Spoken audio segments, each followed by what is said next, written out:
Pookode veterinary സർവകലാശാലയിലെ സിദ്ധാർത്ഥിന്റെ മരണത്തിൽ March 31-നകം സർവകലാശാല അന്വേഷണം പൂർത്തിയാക്കണമെന്ന ഹൈക്കോടതി.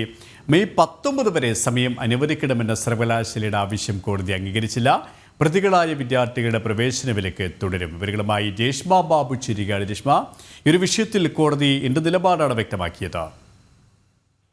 സുരേഷ്, പൂക്കോട് വെറ്റിനറി സർവകലാശാല വിദ്യാർത്ഥിയായിരുന്ന സിദ്ധാർത്ഥന്റെ മരണത്തെക്കുറിച്ചുള്ള സർവകലാശാല നടത്തുന്ന ആഭ്യന്തര അന്വേഷണം അത് പൂർത്തിയാക്കാനായിട്ടാണ് ഹൈക്കോടതി നിലവിൽ നിർദ്ദേശം നൽകിയിരിക്കുന്നത്. ഈ മാർച്ച് 31-നകം തന്നെ അന്വേഷണം പൂർത്തിയാക്കണമെന്ന് ഹൈക്കോടതി ഡിവിഷൻ ബെഞ്ച് നിർദ്ദേശം നൽകിയിരിക്കുകയാണ്. സർവകലാശാലയ്ക്കാണ് ഇത്തരമൊരു നിർദ്ദേശം നൽകിയിരിക്കുന്നത്. മെയ് 19 വരെ സമയം കൂടുതലായിട്ട് അനുവദിക്കണമെന്ന സർവകലാശാലയുടെ ആവശ്യം പക്ഷേ ഡിവിഷൻ ബെഞ്ച് അംഗീകരിച്ചിട്ടില്ല.